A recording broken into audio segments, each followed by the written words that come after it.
Welcome to Business Innovators Radio, featuring industry influencers and trendsetters sharing proven strategies to help you build a better life right now.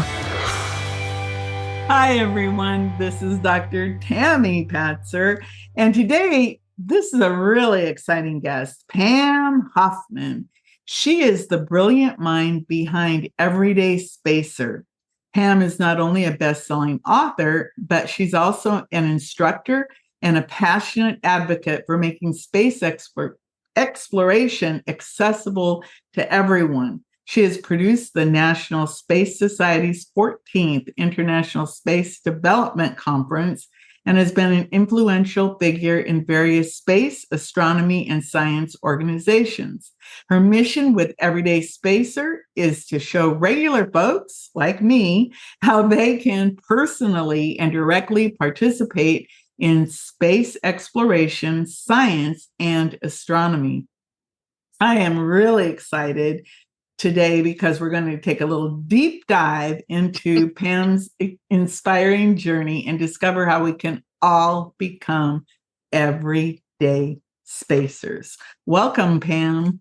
Thank you very much. I appreciate that. It's really easy and it's very exciting and very safe as well. I mean, the whole family can get involved and really have a lot of fun. The first time you look through a telescope at something like Jupiter or Saturn and see moons around Jupiter or the rings of Saturn is just mind-boggling for most people, and you hear a lot of oohs and ahs. It's great. I think whenever I look up into the sky and I see if, maybe it's a planet or there's some phenomenon, going on, it is very exciting. Because it always makes you think about that age-old question, who else is out there? And I just have to believe that we can't be alone out in this. And it just does not make sense to me that there'd be one planet with the only life. But yeah, that's a whole nother story. Yeah, either way, it would be fantastical if we are alone or if we're not. Yeah, it really is. Don't know. Because then you'd go, wow, we are really special.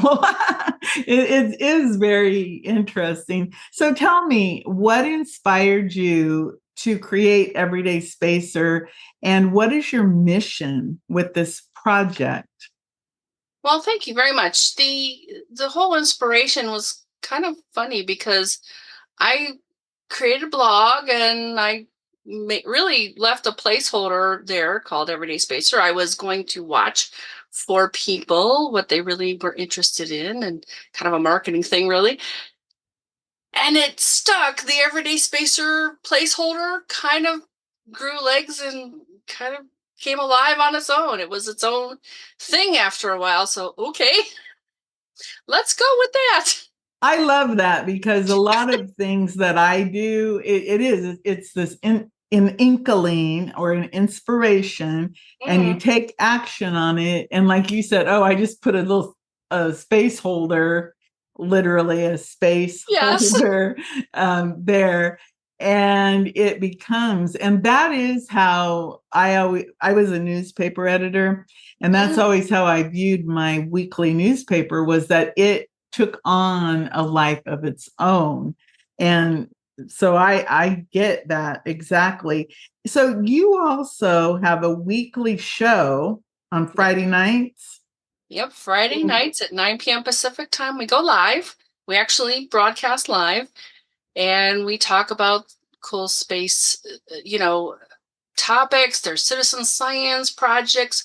We have a guest sometimes. I started doing something called profiles recently, and those have been very popular because we delve into the life of someone. They may be gone or they may be here. We've done both, and it's always a revelation for us and for our audience to learn more about this particular person who did something very interesting involving either space exploration, science, or astronomy. And there's a lot of them out there. I imagine that there are, and that is interesting because for many of us, for me, what is my first introduction to space? It was probably Star Trek. Oh, very cool. Yep. And Captain Kirk and Spock. And if you look at those old Star Treks and you go, when they had the communicator, or Yep. they had the video view and they're talking to the people in space, just like what we're doing now, or the cell phone, I mean, all of it. I just said, look, if they were basically telling us what the tools were in the future. So I always think that's so amazing. So Oh, me too. you have your Friday night show. That sounds like if you have kids or if you're just interested in space, that would be one of those great shows to watch. Where is this show? Where does it go live? How do you access it? So we do have a broadcast that's live, but it goes to 3 places. 2 of them are Facebook pages, and one of them is the YouTube channel. It's Everyday Spacer, same as the name of what we're doing. And it's great because our audience can actually leave a comment, and then we flash that up on the screen, and we have the guest answer, or we try to answer. It's very interactive. We really have a lot of fun, and we'll sit there and go, oh boy, I wonder where this came from. And somebody in the audience will go and look it up and tell us. It's wonderful. I really like that idea, that live interaction.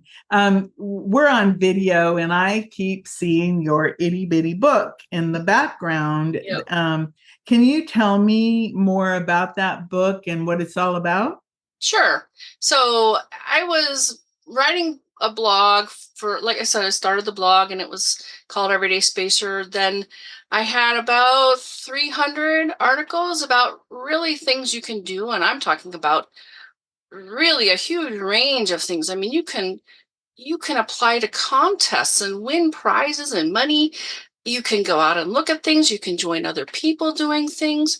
It's wonderful. So I thought, oh, I want to write a little book. That I was thinking something you could stick in your pocket that had a whole bunch of just things you could do.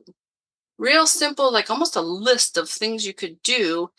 And I encountered Susie on Facebook doing the itty bitty book, and I thought, whoa, wouldn't that be a great collaboration to do an itty bitty book about things you can do in space? And these are very specific, formulaic books where you have 15 simple, or whatever it is. In my case, it's simple ways to get involved in space exploration right now. So every single one of them is you can open the book to anywhere in the book, and you can sit down and you can do the thing that I describe. It's very fun.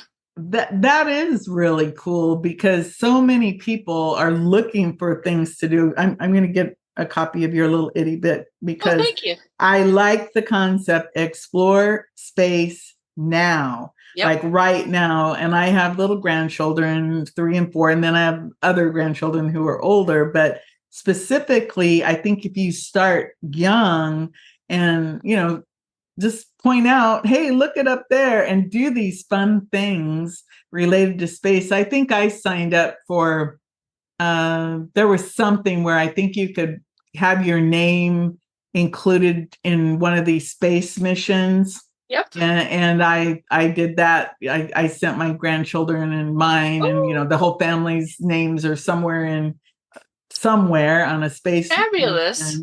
So I just thought that was kind of a cool thing. So how long have you been doing this? And what is like something that you have just found to be just like, whoa, fascinating? So I've been involved with space exploration, science and astronomy type of, activities since, well, my friend says late 80s, but I call it 1991 because that's kind of when I got in earnest about it. I've created the Everyday Spacer sort of, supply of things to do, projects, blog, the website, the online show. In 2012, August of 2012 is when I set that blog up for the placeholder and started writing. I didn't know where I was going. I just started writing articles about cool things you could do involving space exploration, science, and astronomy. So in all the things that you've done, what do you think is the most interesting thing that you've ever uncovered or heard? I would would say one of the most interesting things that has happened is that for a very long time, it was very exciting. And then it started getting really dull. Like there were no real launches, no after the Apollo.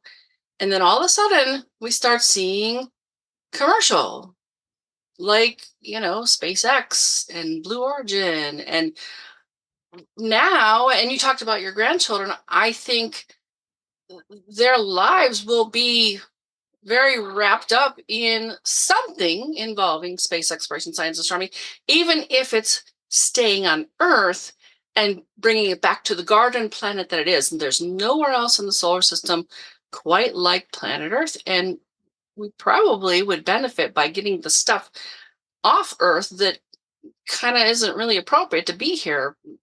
Heavy duty manufacturing that makes a lot of mess, things like that can be on an asteroid that's just a rock floating in space. It has no ecosystem. And whatever we do in the future will have some sort of connection with this. I mean, even if you look at like a NASA spin-offs, they have a publication every year. It's what has benefited the world that NASA kind of brought to people. And every year it's an amazing array of wonderful things. I mean, every part of our lives has been affected by space exploration. All of the electronics that make like our little cell phones work, those were brought on because, well, they had to be small.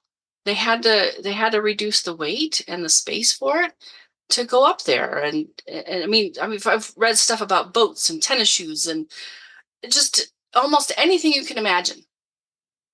It is. It's mind-boggling. And of course, the big story we've all heard is that Tang was invented because of the space program. I don't know if that's really true, but I know when I was growing up that they always said that Tang, which is basically orange powder that you mix with water and it tastes like orange. It tastes pretty good actually when it's cold, but it's so interesting to me, like what you said.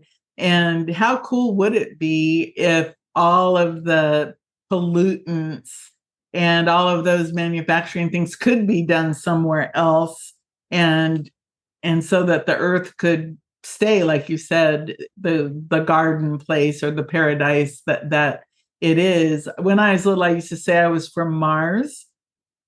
And now it sounds like that could have been a possibility because of the things that they're saying about Mars. So I always think that's very interesting about the different planets and where they're at in their, I guess, development of what's going on with them. So there used to be water on Mars, and we don't know if that brought life with it too.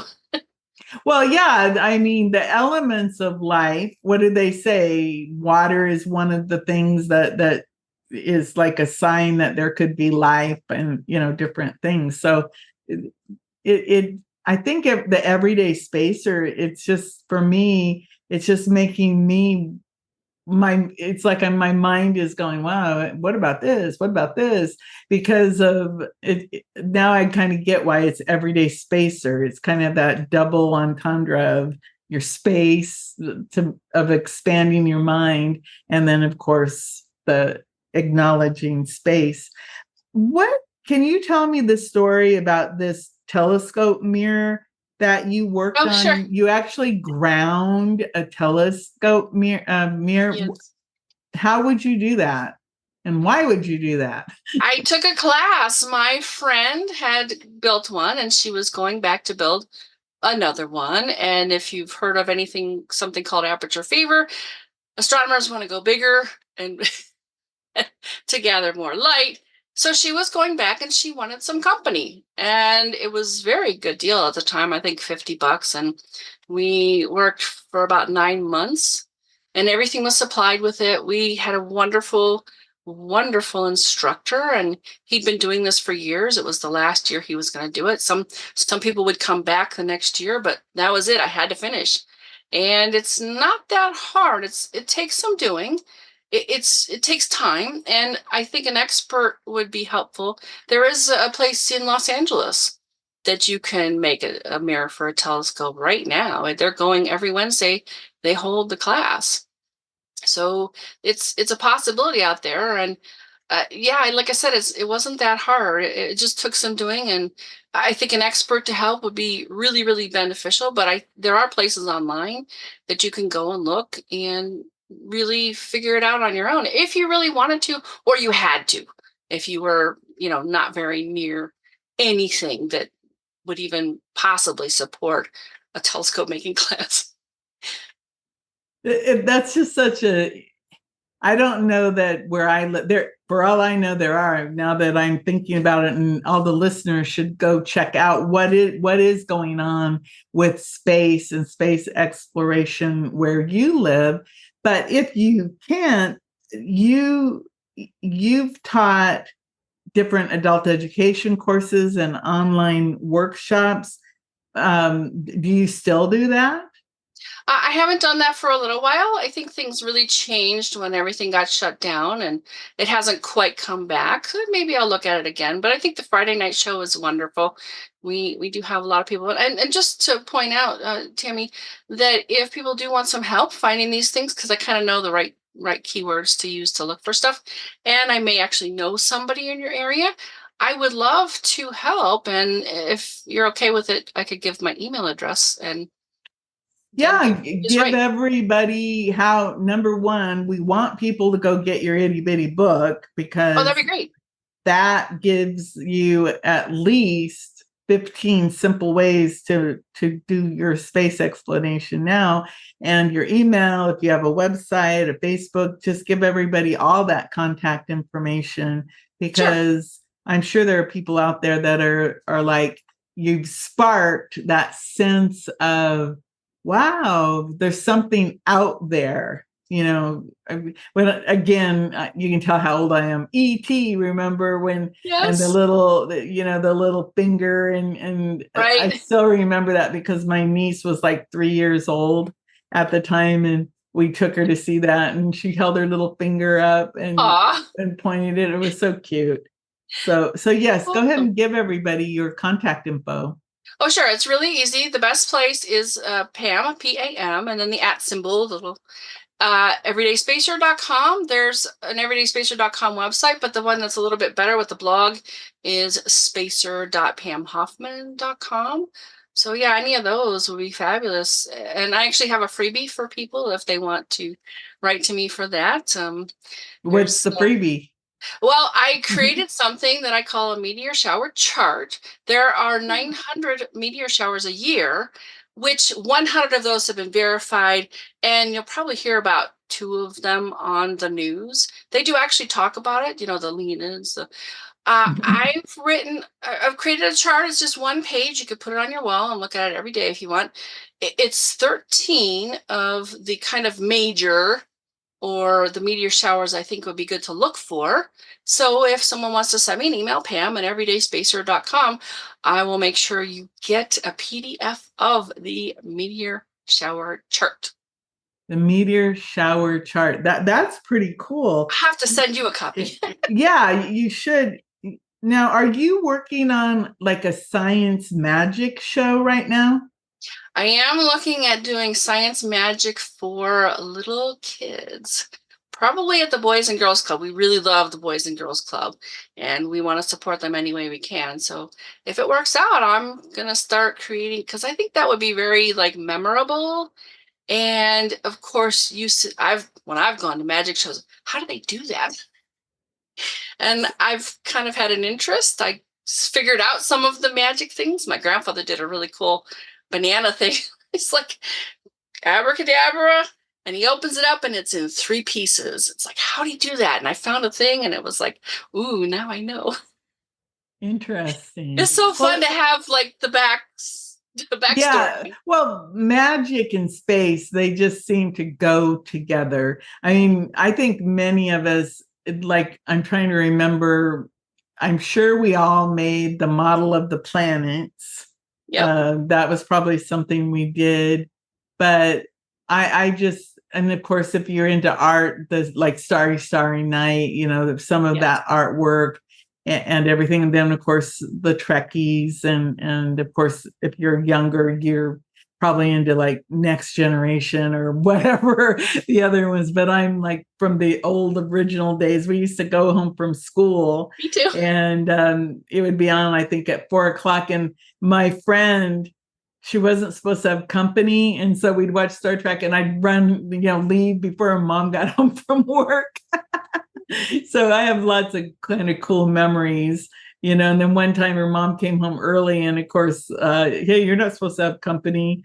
But then it was me, and it was like, oh, okay, it's okay. Then after that, I could go over there because she knew that, there wasn't any trouble going on.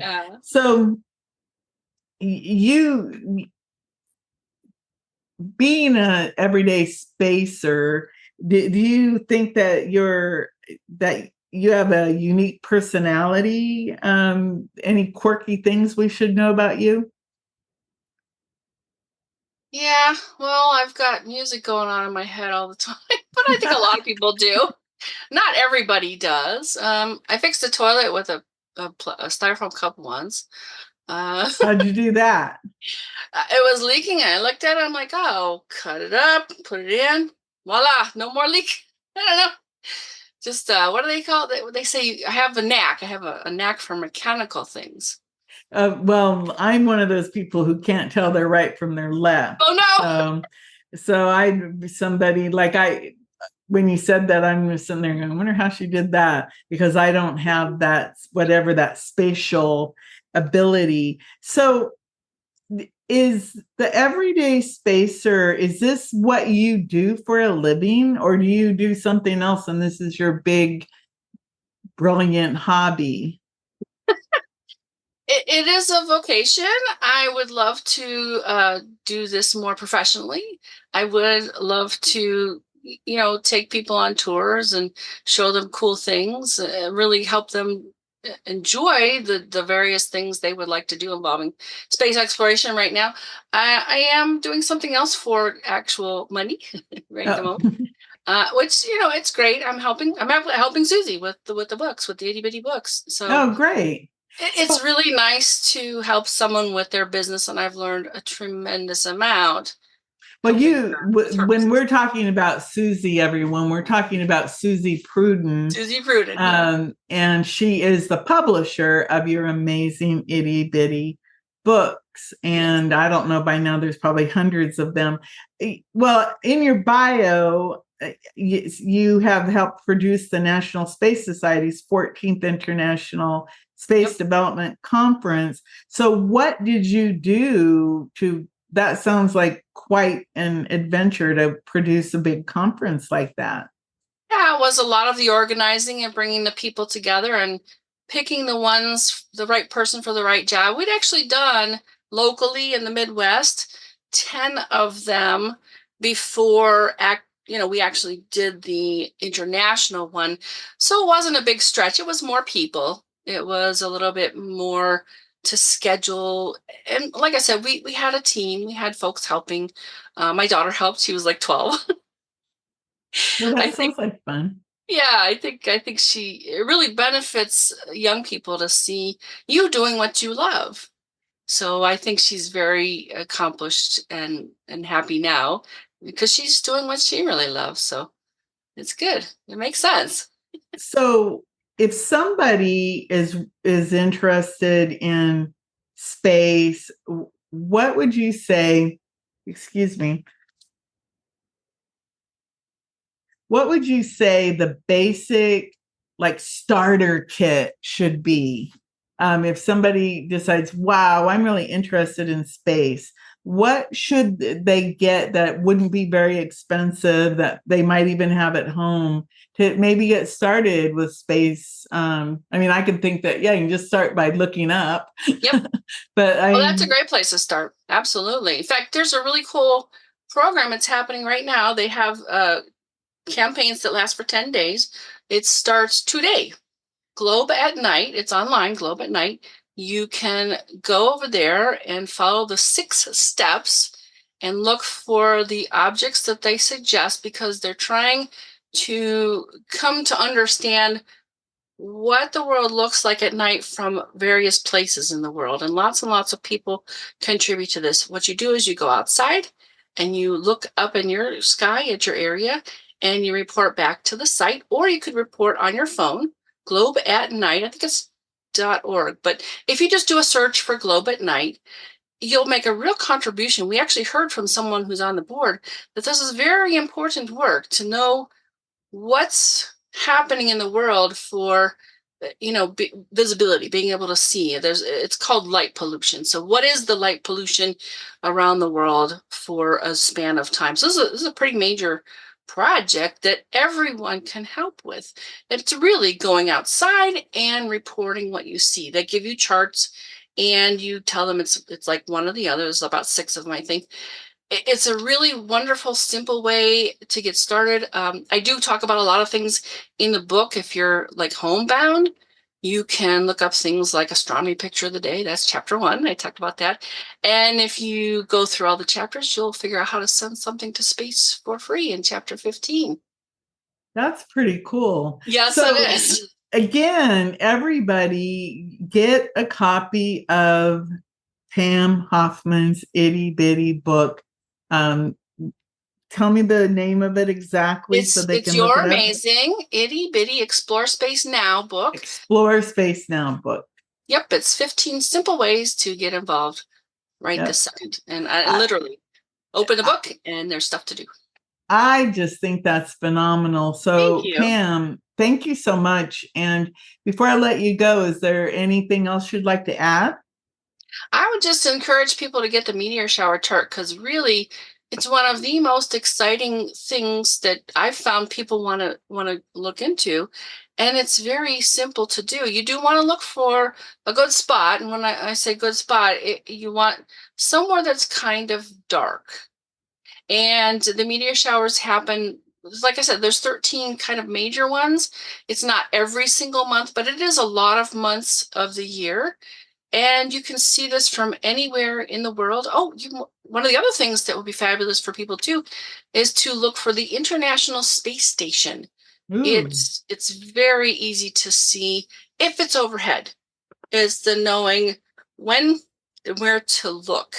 That's a factor. There are 2 really good sources that I know of for finding it. You can get a text or an email from NASA. And I think that one's called Spot the Station. A simple search for NASA Spot the Station would give you that. You want to re-engage once a year. That will send you a reminder that, hey, it's been a year. Would you like to continue to get these either texts or emails? Either one. The site I really prefer is called Heavens Above. I think it's heavens-above.com. They maintain it from Germany. DSLR, I think, is their organization in Germany. It's their space program. They actually help you find all kinds of things, not just the space station, but like the Chinese Tiangong space station. You've got the brightest objects that you can. There's a lot of things up there. I mean, rocket boosters and space stations and satellites, various satellites you can see. Some are a little bit easier than others. If you have really good eyes, you're young, not like me. You can see a lot more things. So yeah, tell your grandbabies. Wow, that's really exciting. So just in the last minute, you've thrown out a lot of things, and that is a really good point. That because of the internet, you have access to finding out information from all over the world. It isn't just NASA and it isn't just the United States. It has space programs, so that it really is opening up the whole globe. So everyone, make sure that you take Pam up on her offer and send her an email and ask her questions, and go to her blog and read that, and definitely get the book. I think that getting the book is probably your best start, because she's going to give you 15 things you can do right now to start with your space adventure. So thank you so much, Pam. Thank you. This has been very wonderful. Thank you. Everyone, this is Dr. Tami Patzer.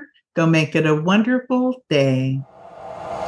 Thanks for listening to Business Innovators Radio. To hear all episodes featuring leading industry influencers and trendsetters, visit us online at businessinnovatorsradio.com today.